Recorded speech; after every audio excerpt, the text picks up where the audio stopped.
حضرت عائشہ کو اولاد کیوں نہ ہوئی؟ کیا حضرت عائشہ صدیقہ بانجھ تھیں؟ ایک مرتبہ حضرت عائشہ رضی اللہ تعالیٰ عنہا نے حضور صلی اللہ علیہ وآلہ وسلم سے فرمایا، تمام عورتوں کی اولاد ہے، میری کوئی اولاد نہیں، میں بھی خواہش مند ہوں۔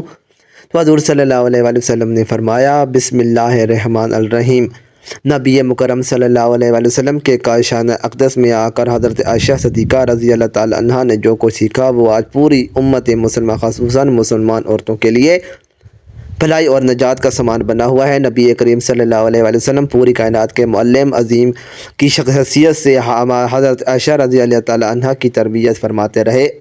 آپ صلی اللہ علیہ وآلہ وسلم اپنی جملہ ازواج کے ایک ایک فعل کی نگرانی فرماتے اور کہیں کوئی لغزش نظر آتی تو فوراً اصلاح فرماتے۔ اس سلسلے میں حضرت عائشہ صدیقہ رضی اللہ تعالیٰ عنہا کو جو امتیاز حاصل ہوا وہ ایک مثال رکھتا ہے۔ حضرت عائشہ صدیقہ رضی اللہ تعالیٰ عنہا کی عمر نکاح کے وقت کم تھی۔ اس کی وجہ یہی ہے کہ ان کے ذریعے امت کی عورتوں کی تعلیم و تربیت کا کام لینا مقصود تھا۔ حضرت عائشہ صدیقہ رضی اللہ تعالیٰ عنہا کو اللہ رب العزت نے ذہانت عطا فرمائی تھی۔ اس کے ہوتے ہوئے آپ کے سامنے جب بھی کوئی مسئلہ درپیش آتا تو آپ نبی کریم صلی اللہ علیہ وسلم سے پوچھ لیتی، اور جب آپ صلی اللہ علیہ وسلم مسئلہ واضح فرما دیتے تو وہ انہیں ازبر کر لیتی۔ یہ وجہ ہے کہ حدیث کی کتابوں میں حضرت عائشہ صدیقہ رضی اللہ تعالیٰ عنہا سے روایت کردہ حدیثوں کی کافی تعداد ہے۔ امام بخاری اور امام مسلم رحمۃ اللہ علیہ کے مطابق حضرت ابو ہریرہ اور حضرت عبداللہ بن عمر رضی اللہ تعالیٰ عنہم کے علاوہ کسی دوسرے صحابی نے حضرت عائشہ صدیقہ رضی اللہ تعالیٰ عنہا سے زیادہ حدیث روایت نہیں کی۔ ام المومنین حضرت عائشہ صدیقہ رضی اللہ تعالیٰ عنہا حضور پاک صلی اللہ علیہ وآلہ وسلم کے نکاح میں شوال کے مہینے میں آئیں اور شوال کے مہینے میں آپ رضی اللہ تعالیٰ عنہا کی رخصتی ہوئی۔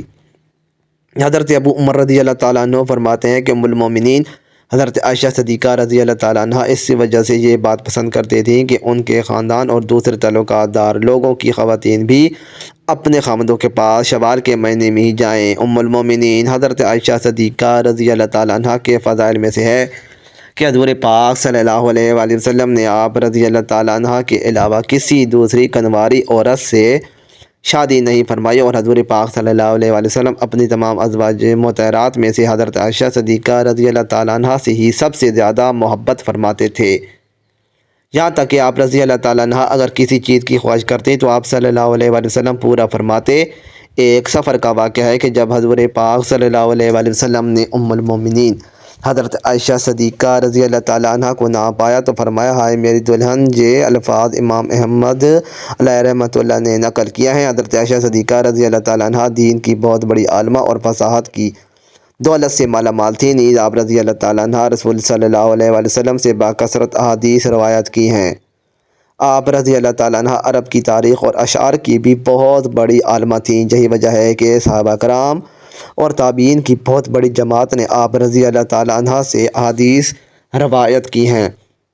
نبی کریم صلی اللہ علیہ وآلہ وسلم نے حضرت عائشہ صدیقہ رضی اللہ تعالیٰ عنہا کے لیے 2 راتیں مقرر فرما رکھی تھیں، ایک ان کی اپنی اور ایک حضرت ام المومنین سودہ رضی اللہ تعالیٰ عنہا کی، کیونکہ وہ بوڑھی ہو گئی تھی اور انہوں نے اپنی باری بھی حضرت عائشہ صدیقہ رضی اللہ تعالیٰ عنہا کو دے دی تھی۔ یعنی حضرت عائشہ صدیقہ رضی اللہ تعالیٰ عنہا ام المومنین حضرت خدیجہ رضی اللہ تعالیٰ عنہا کے بعد ازواج میں سے خوش قسمت ترین ہیں کہ جنہوں نے اللہ کے نبی صلی اللہ علیہ وآلہ وسلم کے ساتھ اتنی زیادہ قربت نصیب فرمائی۔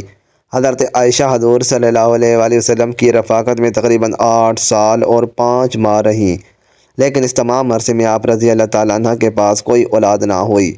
جب نبی کریم صلی اللہ علیہ وآلہ وسلم کے صاحبزادے جناب سیدنا ابراہیم علیہ السلام رضی اللہ تعالیٰ عنہ کی حضرت ماریہ رضی اللہ تعالیٰ عنہ کے بطن اقدس سے پیدا ہوئیں تو حضور صلی اللہ علیہ وآلہ وسلم باقی تمام بیویوں رشک کھانے لگی اور انہیں یہ بات گراں گزری۔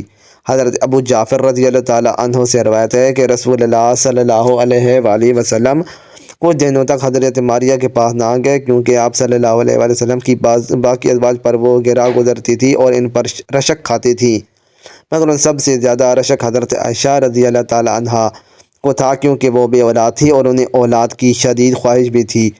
حضرت عائشہ رضی اللہ تعالیٰ عنہا فرماتی ہیں کہ جب حضرت ابراہیم رضی اللہ تعالیٰ عنہ پیدا ہوئے تو رسول اللہ صلی اللہ علیہ وآلہ وسلم ان کو میرے لیے میرے پاس آئے اور فرمایا، اے عائشہ میرے ساتھ اس کی شباہتیں دیکھو، یہ میرے ساتھ کتنا ملتا جلتا ہے۔ تو میں نے کہا مجھے تو کوئی شباہت دکھائی نہیں دیتی۔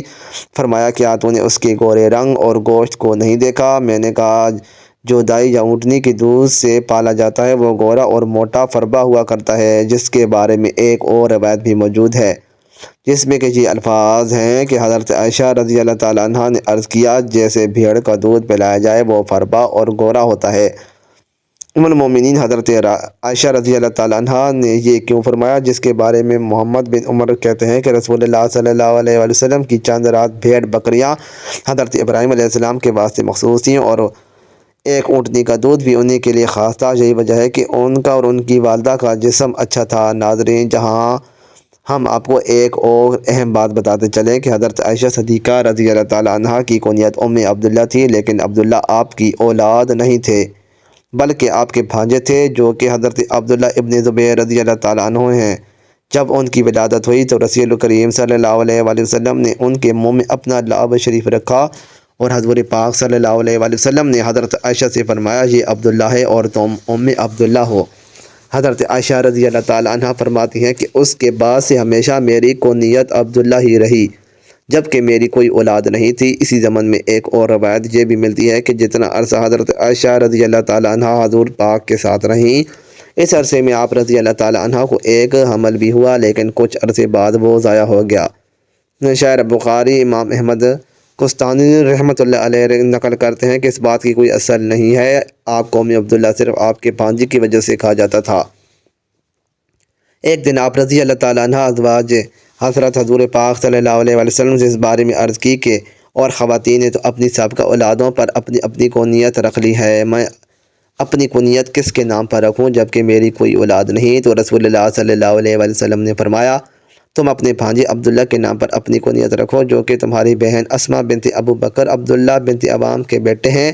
بس تب سے آپ کو ام عبداللہ کی کنیت سے پکارا جانے لگا۔ دعا ہے اللہ پاک دین اسلام کو پھیلانے کی ہماری اس کاوش کو قبول فرمائے اور ہمارے لیے اجر عظیم اور ہمارے لیے صدقہ و جاریہ کا باعث بنائے، آمین۔ مزید اچھی ویڈیوز کے لیے چینل کو ضرور سبسکرائب کریں۔ شکریہ۔